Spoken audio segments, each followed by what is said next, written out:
Hi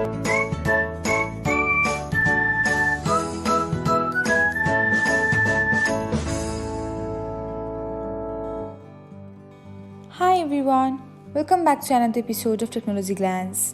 In this video, I'm going to guide you through how you can disable notifications for a new message on SoundCloud. So, let's get started.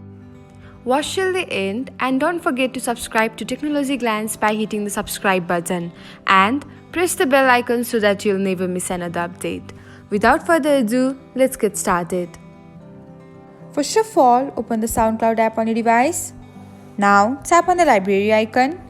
After that, select the gear button. Now, open the notifications menu. Here, you will see a toggle button beside the new message. Toggle on the button and that's it.